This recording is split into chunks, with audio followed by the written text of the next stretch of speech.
what do you think will be different about Everton from the time it was 5-2 a month ago? What you've seen from the videos, what's Carlo? The mood. I didn't see the video yet. We have, after the press conference, I go immediately to the analyst meeting. But what's obvious that the day in when we played them and won, there was one team was in a sensational mood, like momentum on our side, and the other team not. So that's how it is, and that's what obviously changed the most when Carlo came in. So everybody felt better, stuff like this. Everton had this kind of 2, 3, 4 weeks. I don't know exactly how long. When a lot of question marks around Marco Silva. Will he be there again? What means that game for him? That's never a good situation. It's never good for no club. And if you then, we can of course turn in a game like this, but if you then meet a game like us that night, completely on their toes, 100% focused, really good shape, in a good moment, just then it can be difficult. That's it. But that was one game. We never expected. It's always like this. If you beat Everton, you beat them from once or twice. But if you beat them, it's always clear that in the regame they will use it and stuff like this. So you go to Goodison Park, and then it's a completely different game. It was always like this. But this time we meet earlier again, and so of course they are 100% in a different situation than they were. 3 weeks, 4 weeks ago? Don't know. A couple of weeks ago. So yeah, but we know that. So we don't compare our last game with this game. We just try to find solution for this game. You've said that, obviously, I think when Carlo got appointed, you are such good friends. How do you ensure? We used to be. Yeah, well, that's because there is such an intense rivalry and the emotion of a game like this. How do you ensure that friendship survives this intense rivalry? We didn't see each other a lot, so it's strange that we both feel like that, because he was never close. We met around games and stuff like this, but how's that? Oh, and some meetings with managers, just nice. When he came here, I really had that. I thought if I would have a party, could I invite the Everton manager, because now he's around the corner. So could I invite that? That's maybe more a question. And what would that mean for me or for him?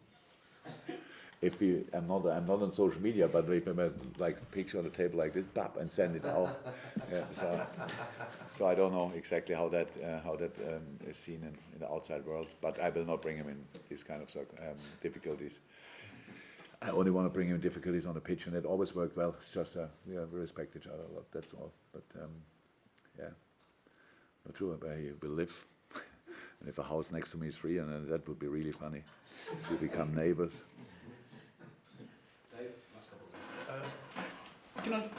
What you seem to be suggesting is that even though clearly the Merseyside derby is this huge thing for the city and the fans, that you cannot risk your players by making them play in this game to justify the derby, to make it the occasion that it should be, because of the season, because of the importance of the season. We will make it the occasion it should be.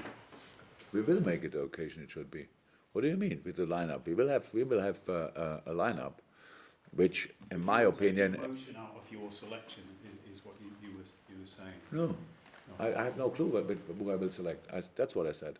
So I will see, but I cannot make the selections. It's like I have a list of players with problems here and there, and a list here, and the middle is then the team I want to make. And on that sheet is Everton, and I cannot make a difference if there's Everton or any other team. That's what I cannot do, because we are in the middle of the season, 18 games to come, plus hopefully a few more in the cup competition. So I cannot. So I could say now, yes, we throw everything, and then what we have, who cares if they are limping or not?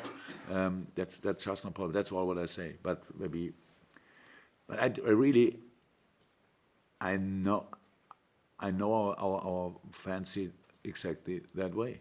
So that's how it is. There are no more important or less important games. They're all important, but in a specific moment, you have to make a decision, which is right for this moment, by respecting a game 2 days ago, we can, and 5 days ago, and a week ago, and stuff like this. That's it. Just on a slightly different topic, I have to ask you this. It's not a difficult question. The mayors of Liverpool, Manchester, and Sheffield, as the UK is bidding for the World Cup in 2030, have said that the it should be based in the north of England because of the history and the tradition of football in this area and the history of football in the UK. I would imagine as manager of Liverpool and knowing as much as you do about the sort of history of English football that you would endorse that, the idea of that would be a positive one for you. I really wish for all the people in the world who are not Liverpool supporters that they have the opportunity to watch a World Cup game here in that city. If Liverpool wants it, I don't even know. I didn't hear now the first time about it, but to experience this wonderful city as well. So that of course would be great. 2030, 10 years until then will happen a lot. So probably I think in the last 10 years, obviously Liverpool developed a lot, and in the next 10 years, if with a perspective like this, it would be great for the city. Would love it. Actually, so I would watch a game played in Liverpool as well. I think the idea is as well it would boost the economy of the north when there is a disparity between the north and south of England as well. Absolutely. So it's I don't know if who makes these decisions, and probably you can, I don't know how many big stadiums you have in London, but probably 2 or 3 really big ones with Wembley. Tottenham now, and there are plenty of stadiums where you can play, but the World Cup should be, how I understand it, a competition where you represent all the different regions of your country, and of course, here in our region, that's the proper football region. So yes, I think there should be games in Liverpool then. Thank you. Thank you very much. Welcome. See you in a couple of minutes.